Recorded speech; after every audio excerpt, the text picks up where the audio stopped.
तुम्हारे वक्त कोरोना कहाँ गया था जब तुम इलेक्शन करते हो, तुम रैलियां करते हो। भाई साहब सांस नहीं आता, चिपक चिपक के रैलियां हो रही होती है इनकी, आप जाकर देखो। पेट से पेट टकरा रहे होते हैं, पीठ से पीठ टकरा रही होती है। आप बंगाल में जाके तो देखो, कल जेपी नड्डा जी जिस ट्रक में सवार थे, उस ट्रक में कम से कम 50 आदमी थे। सांस नहीं आ रहा था बंदों को, वहाँ पे हा हा करके सांस लेना पड़ रहा था। उनको कोरोना नहीं होता। अमित शाह जी ने बोला है ना, अगर ये कि 200 प्लस सीटें आएंगी तो चुनाव आयोग को अब देखना है कि वो कैसे आएंगी। मेरी बात समझ रहे हो? आप ये चुनाव आयोग के सिर पे उन्हें गेंद डाल दी है कि भैया मैं तो बोल चुका हूँ, अब तू देख क्या होगा। आज कोरोना में इलेक्शन हो सकते हैं तो कोरोना में आंदोलन क्यों नहीं हो सकते? सरकार का जो ध्यान है वो इलेक्शन की तरफ है। आप देख रहे हो बंगाल की तरफ है। सोचने की बात है कि एक स्टेट के इलेक्शन में ये अपने अध्यक्षों से लेकर के निगम पार्षद, एमपी, एमएलए, मुख्यमंत्री, इवन खुद प्रधानमंत्री तक उतर जाते हैं। तो आज यहाँ से देखने की ज़रूरत है कि आज जब सरकारें एक राज्य को प्राथमिकता इतनी दे रही हैं, मेरी बात समझ रहे हो बात, जब एक राज्य को प्राथमिकता दे रही हैं तो वो सरकारें किस लेवल की होंगी, आज उनका लेवल क्या होगा। और आप जो आंदोलन की बात कर रहे हैं, आंदोलन तो अपनी तरीके से जोड़ पकड़ के बैठा ही हुआ है, ऐसा कुछ नहीं है। बुजुर्गों की कोई कमी नहीं, कोई टेंट नहीं उखड़े। इवन अब तो आपने देखा होगा आज सवेरे राकेश टिकैत जी ने लाइव दिखाया कि जो क्रांति गेट है वहाँ पे बल्लियों के फट्टों के जो बनाए जा रहे हैं पूरे के पूरे बैठने उठने के लिए लोगों के लिए, वो क्यों बन रहे हैं? वो इसलिए बन रहे हैं कि आंदोलन लंबा चलेगा। अभी ये सर्दी तक भी चलेगा, उसकी अगली गर्मी भी हो सकती है, कोई बड़ी बात नहीं है। और आज जहाँ जहाँ पे किसान आंदोलन ने जोर पकड़ा है, आपको देखने को मिला होगा कि वहाँ पर इनकी राजनीतिक जो धरोहर है वो बहुत कमज़ोर हो रही है सरकार की। अभी आपने बंगाल में भी देखा कि जो किसान आंदोलन का प्रभाव है वो लोगों की वाणी में दिख रहा है। आज वहाँ पे जैसे आप लोग भाई लोग रिपोर्टिंग करते हैं तो हम वहाँ पे लोगों को सुनते हैं, वक्ताओं को सुनते हैं, तो उन वक्ताओं का कहना है कि भैया हम किसान आंदोलन का पूरा समर्थन करते हैं और हम नहीं चाहते कि यहाँ पर मोदी जी आएँ। गुरनाम चढ़ूनी ने भी कहा है कि संसद का घेराव करेंगे। क्या आगे जिस तरह से 26 जनवरी का एक बड़ा आप लोगों ने आंदोलन एक परेड निकाली थी, उस तरह से फिर कोई तैयारी है? देखिए, हाँ, चंदूनी साहब ने बोला है तो आपको पता है सिर्फ किसान मोर्चा कोई अकेला तो है नहीं, आज 40 दल हैं उसके अंदर, तो वो बैठ करके डिस्कस करेंगे। भाई संसद का घेराव करना है, पार्लियामेंट में हाजिरी लगानी है या वहाँ जाके धरना देना है, हमें तो जो आदेश मिलेगा हम लोग पहुंच जाएंगे। भाई हम लोग तो एक कड़ी हैं छोटी सी। आज हम लोगों को कोई मैसेज मिलेगा कि ऐसा कुछ हो रहा है तो हम लोग उसका हिस्सा रहेंगे। 26 जनवरी का मिला था, हम 26 जनवरी परेड का हिस्सा रहे थे। आज अगर हमें मिलता है कि संसद का घेराव करना है तो हम बिल्कुल घेराव जाके करेंगे। आज देखिए, घेराव करना ज़रूरी है, ये एक टाइम की नीड है। आज टाइम की नीड क्यों है? क्योंकि आज के टाइम में सरकारें बहरी हो चुकी हैं। आज सरकार सुन के भी अनदेखा कर रही है। मेरी बात समझ रहे हो बात? जब कोई अनसुना करे तो पकड़ के हिलाना पड़ता है, झंझोड़ना पड़ता है। मैं आपको 4 बार आवाज़ मारूं और आप मेरी बात ना सुनो तो मैं एक बार तो पकड़ के हिला दूंगा ना, भाई क्या बात होगी, ध्यान नहीं दे रहा। तो आज वही वाली बात है कि संसद को भी पकड़ के हिलाने की जरूरत है, तब जाकर के सरकारों को पता लगेगा कि आंदोलन जो है कितना मजबूत है। लेकिन जिस तरह से कोरोना की खबरें आ रही हैं कि लगातार देश में तेज़ी से कोरोना बढ़ रहा है, तो देश जो है वो लॉकडाउन की तरफ बढ़ रहा है दोबारा से, तो उस सिचुएशन में किसान आंदोलन क्या करेगा? देखिए, पिछली बार जब लॉकडाउन हुआ था आपने देखा था अच्छे खासे लोगों के हाथ में कटोरे आ गए थे। इस बार तो भीख मांगने के लिए कटोरे भी नहीं रहेंगे।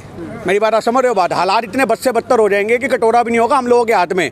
आज मैं एक अध्यापक हूँ, मैं आपको बता दूं कि हमारे जैसे कितने इंस्टीट्यूट चलाने वाले लोग जो थे आज ई रिक्शा चला रहे हैं। आप यहाँ से लगा लो कि अध्यापक का लेवल कितना डाउन हो गया कि परिवार पालने के लिए उन्हें ई रिक्शा चलाना पड़ रहा है। भैया नहीं किराया भर सकते, पिछले 4-5 लाख रुपये किराया मैंने अब तक घर बैठे बैठे कोचिंगों का भरा है। हर आदमी की क्षमता नहीं होती भरने की। तो आज मुद्दा यहाँ पर क्या है? मुद्दा यहाँ पर यह है कि लॉकडाउन जो है वो वहाँ किसान खत्म हो जाएगा, वो बंगाल में इलेक्शन, तो उसके बाद उन्होंने करना ही करना है। आज मोदी सरकार का सिंपल सा फॉर्मूला है कि अगर बंगाल में जीत गए तो गाज कर देंगे, गाजीपुर बॉर्डर पे मिलिट्री उतार देंगे जैसे पहले उतारी, अपने ये हथकंडे अपनाएंगे। या दूसरा हथकंडा इनके पास ये है कि कोरोना की आड़ लेकर के आंदोलन को खत्म करने का ये रूप अपनाएंगे। आज कोरोना जो है सही मायने में वो सरकारों को क्यों नहीं होता? आज मोदी जी के इतने वहाँ पे बंदे घूमते, रैलियों में आदमी घूमते, उनको क्यों नहीं होता? आज 4 महीने से यहाँ किसान बैठा है, कोई मुंह ढक के भी नहीं बैठता, किसी किसान को क्यों नहीं हुआ? आज कोरोना वहीं क्यों होता है जहाँ सरकार चाहती है? तो ये भी एक बहुत बड़ा घोटाला है कोरोना की आड़ में, आपको समझने की ज़रूरत है। आज इतने करोड़ों अरबों रुपये मोदी जी ने पीएम केयर फंड में अपने हड़पे, अब ये दोबारा लॉकडाउन करके फिर हड़पेंगे। इनको हड़पने का कोई ना कोई तो फॉर्मूला चाहिए ना कि जनता की जेब से पैसा कैसे निकाला जाए। तो कोरोना कुछ नहीं है, ये 10% है मात्र, और उस 10% को ऐसे पेश किया गया है कि हर घर के बाहर कोरोना कटोरा लेके बैठा है, भाई साहब मुझे अंदर कब बुलाओगे?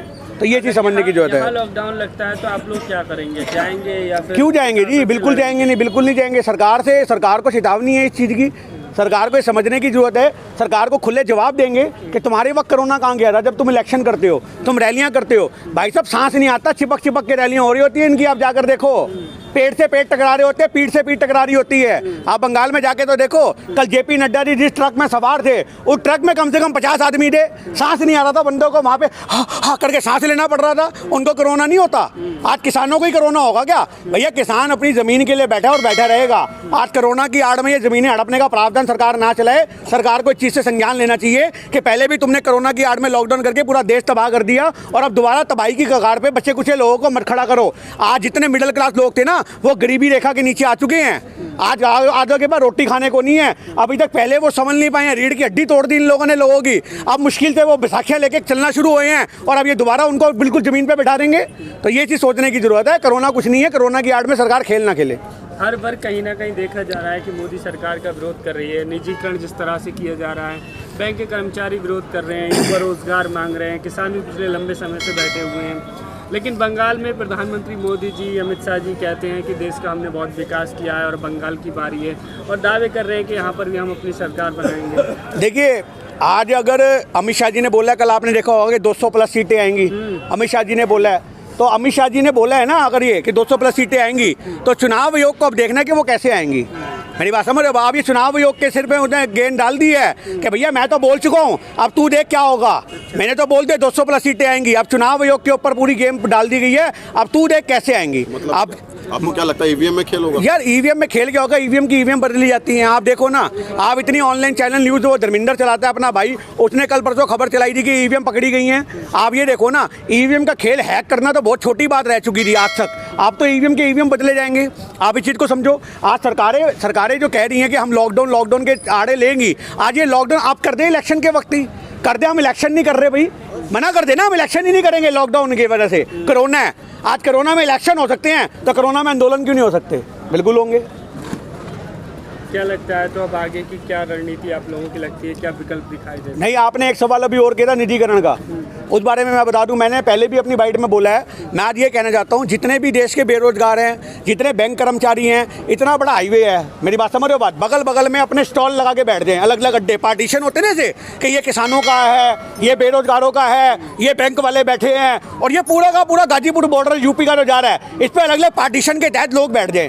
मैं कह रहा हूँ पैदल चलने वाले को जगह नहीं मिलेगी। इतनी दुनिया परेशान है इनसे, बैंक वाले परेशान, हर आदमी परेशान है। कोई एक वर्ग बता दो जो इसमें उभरा हो, हर वर्ग इसमें जमीन पे आया है। और आगे की रणनीति राकेश टिकैत जी ने आज सुबह ही अपने लाइव उसमें बताई है, जो उन्होंने फेसबुक पेज पे लाइव किया, कि उन्होंने बिल्कुल बताई है कि ये आंदोलन ऐसी बूस्ट पकड़ेगा, ये आंदोलन तेजी पकड़ेगा। गर्मी का माहौल है, उन्होंने बहुत अच्छा डायलॉग मारा कि भैया गाँव में कौन सी बर्फ़ पड़ रही है, गर्मी तो वहाँ भी है। आज गांव के लोग तो वैसे ही पेड़ के नीचे बैठते हैं, खाट लगा करके, पंखे में भी नहीं बैठते। तो आज भी गांव के लोग यहाँ बैठे तरपाल के नीचे, क्या दिक्कत है?